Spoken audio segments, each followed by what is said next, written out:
The Perils of Plagiarism. Woohoo! It's everyone's favorite topic. It tends to fill us with doom. You're probably feeling like you've heard all about plagiarism and why you shouldn't do it a million times before. Well, we're going to take a bit of a different approach to this topic today.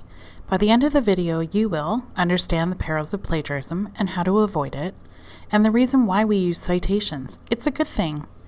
Plagiarism at UNBC is an academic offense. Plagiarism occurs when a student submits or presents work of another person in such a manner as to lead the reader to believe that it is the student's original work. Self-plagiarism is the submission of work previously submitted for academic credit without prior written and signed approval of the current course instructor. It is a serious offense that can be handled in 3 different ways. A reprimand, or a written warning that is placed on the student's file in the office of the registrar.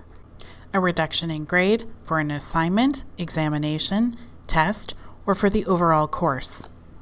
In some cases, a student's dean may recommend suspension, either for a specified period of time or indefinitely. We all know it's wrong and that there are penalties for it, but let's try to look at this a little differently. What are citations? What's their purpose? They tend to be the thing that students leave to the last minute. They feel like it's the worst part of an assignment. They are oftentimes left feeling annoyed that they have to do something so particular. It may feel like you have to add citations to prove that you did the work. Here's what it really is.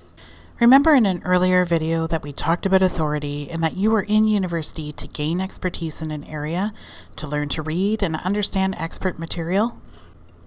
The papers that you write, where you cite the work of experts, is an example of you taking part in the scholarly conversation.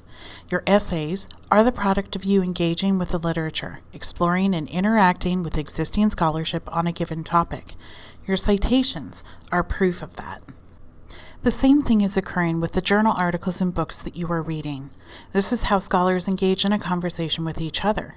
This is how they, the experts, report on new developments in the field, new methods and techniques, how they ask new research questions, respond to the research conducted by their colleagues, or receive inspiration and expand upon already existing ideas.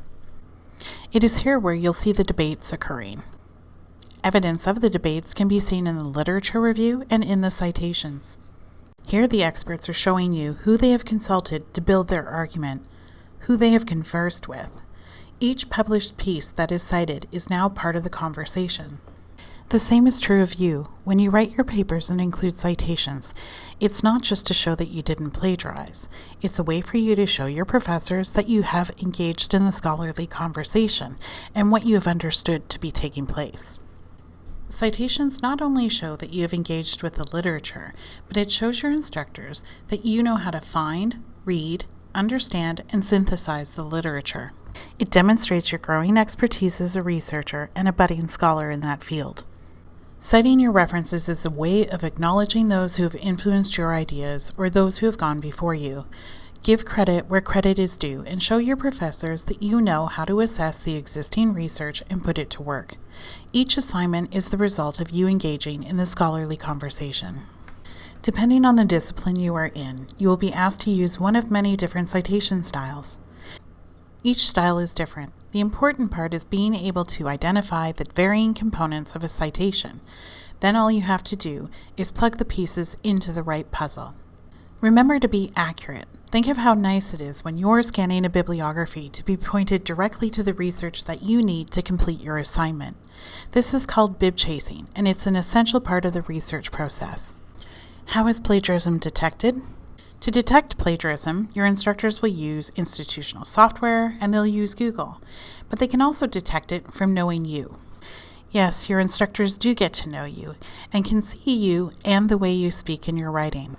They know the difference between accidental and intentional plagiarism. If you have any questions about plagiarism or need clarification about it in relation to your writing, ask. Ask your instructor, your TA, a librarian, or at the Writing Help Desk through the Academic Success Center. You are here to learn, and you will not be penalized for asking for help before handing in your assignments. Tips and tricks to avoid plagiarism. It all starts with your notes. Be very precise with your notes.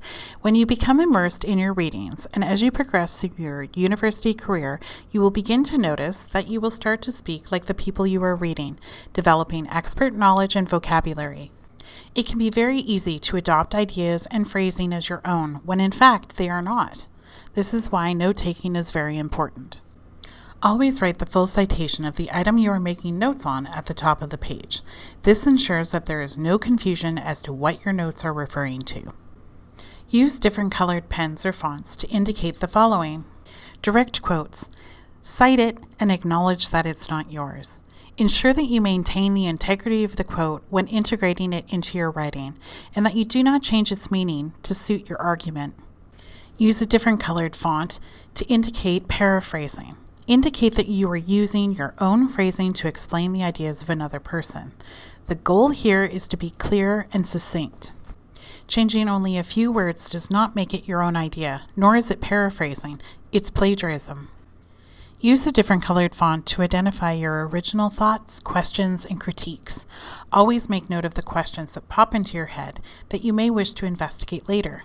Plagiarism is a serious academic offense, but it's something that's easily avoided. Make sure you ask for help.